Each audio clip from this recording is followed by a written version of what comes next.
কপাল দেখো আমার।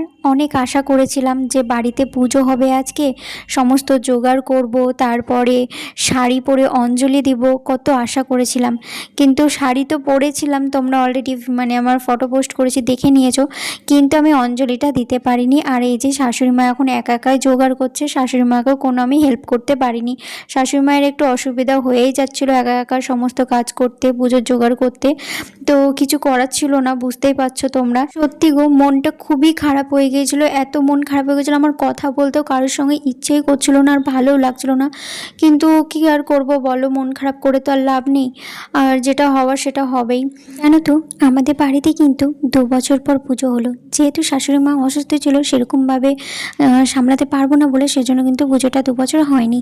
2 বছর পর যখন পুজোটা হলো তখন সত্যি খুবই আনন্দেই ছিলাম আমি।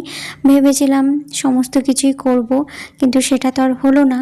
তো সবথেকে বড় খারাপ লাগলো, অঞ্জলি দিতে পারলাম না। সত্যি ভাগ্যটা কতটাই না খারাপ। সত্যি দেখো, ভগবান না চাইলে কিন্তু কোনো কিছু করা যায় না, আর জোর জবরদস্তি গায়ের জোরও কিন্তু করা যায় না, তাই না? এখানেও কিন্তু আমি নিজেই প্রমাণ পেলাম, অনেক অনেক প্রমাণ পেয়েওছি এর আগে, আর আবারও প্রমাণ পেলাম। আমি মন থেকে অনেক কিছু ভেবেছিলাম, তারপরে অনেক আশা করেছিলাম, আর দেখো ভগবান কিন্তু চাননি, তাই কিন্তু হলো না। তো যাই হোক, আর সেটা বলে আর লাভ নেই, যেটা হওয়ার হয়ে গেছে। আর এদিকে দেখো, মা যেহেতু ওদিকে পুজোর দিকটা জোগাড় করছে, তাই আমি এদিকে রান্নাও কিন্তু বসিয়ে দিয়েছি। অলরেডি আমার অর্ধেক রান্না হয়েও গিয়েছে, দেখেই নাও। আমি আগে থেকে জোগাড় করতে লেগে গেছিলাম, যেহেতু মা ওদিকে জোগাড় করছিল আর আমি এদিকে রান্নার জোগাড় করছিলাম। রান্নার আজকে দেখো, ফার্স্টে কিন্তু তোমাদেরকে দেখালাম মটর সিদ্ধ করে রেখেছিলাম, আর এদিকে কিন্তু আমার ঘুগনি কমপ্লিট হয়ে গেছে, তাই কিন্তু আমি গিয়ে রেখে আসলাম।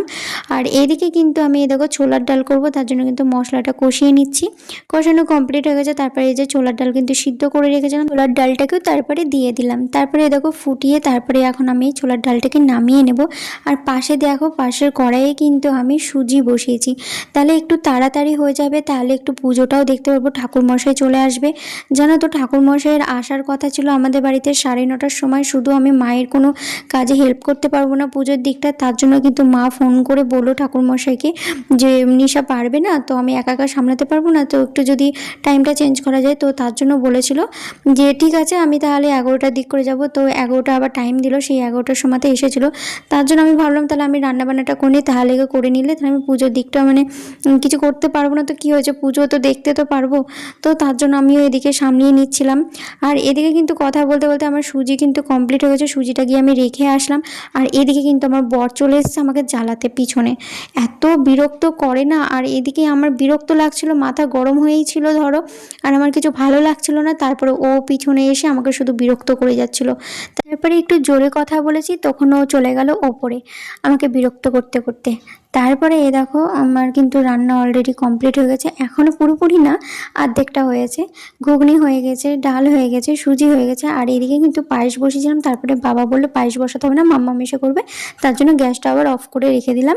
অফ করার পরে তারপরে মা বললো কি যে এইগুলো তো যদি কম পড়ে, তার জন্য বললো আলুর দম করতে। আবার এদিকে কিন্তু আমি আলু প্রেশার কুকারে সিদ্ধ বসিয়ে দিয়েছি, আলুর পাশে কিন্তু মশলা কষছিলাম আলুর দমের। তো আলুর দমের মশলা কিন্তু কমপ্লিট হয়ে গেছে কষানো, আর তারপরে এই যে আলুটা আমি দিয়ে দিলাম। আর এদিকে কিন্তু আমার অলরেডি কিন্তু আলুর দমও কমপ্লিট হয়ে গেছে, তারপর আমি কিন্তু নামিয়ে নিলাম। তারপর আমি আলুর দমটা নিয়ে গিয়ে রেখে আসছি টেবিলে। আর তারপরে কিন্তু আমার কাজ কমপ্লিট হয়ে গেছে, এখন আমি ওভেনটা মুছে নিলাম, মুছে নিয়ে তারপরে এই দেখো উপরে তো চলে এসেছি। উপরে এসে কিন্তু আমি স্নান করে নিয়েছি, স্নান করে এই দেখো শাশুড়ি মায়ের শাড়ি পরেছি। তো শাড়ি টাড়ি পরে আমি নিচে যাচ্ছি এখন, যেহেতু ঠাকুরমশাই চলেও এসেছে, এসে কিন্তু অলরেডি পুজো স্টার্ট করে দিয়েছে। আমি নিচে যখন যাই তখন কিন্তু আরতি হয়ে গেছে, সমস্ত কিছু হয়ে গেছে। দেখছি নিচে গিয়ে যজ্ঞর মানে সমস্ত কিছু রেডি করছে।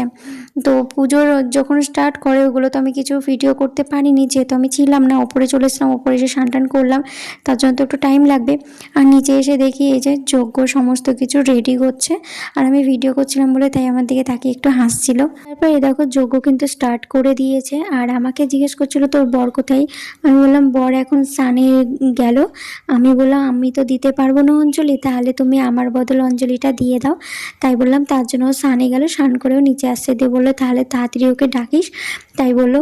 তো আমি তো উপরে গেলাম, উপরে গিয়ে ওকে দেখছি এখনও স্নান করে বেরোয়নি। ঝটপট ওকে বেরোতে বললাম, বেরিয়ে তারপরে এই যে আমি বললাম নিচে আসো, রেডি হয়ে গেছে সমস্ত কিছু, তোমার জন্যই বসে আছে অঞ্জলি দেওয়ার জন্য। তারপরে এই যে অঞ্জলি দেওয়ার জন্য সবাই, এই যে মা বাবা মানে আমার শাশুড়ি মা, শ্বশুর মশাই, বর অঞ্জলি দিচ্ছে। শুধু আমি বাদে আমি দিতে পারলাম না। তাই আমি চুপচাপ দাঁড়িয়ে দেখছিলাম পুজোটা, আর অঞ্জলি দিচ্ছিল সবাই, সেটাই আমি দেখছিলাম। প্রণাম কর। ওই নারায়ণ শিলায় দিবি, নারায়ণ শিলায়। ওই সবগুলো শিলার উপর কালেকশন না? করে প্রদীপ ওই চড়ায়। টুলটার উপর। আচ্ছা সাবধানে আয়। সুন্দর, বাহ। আবার শুনলাম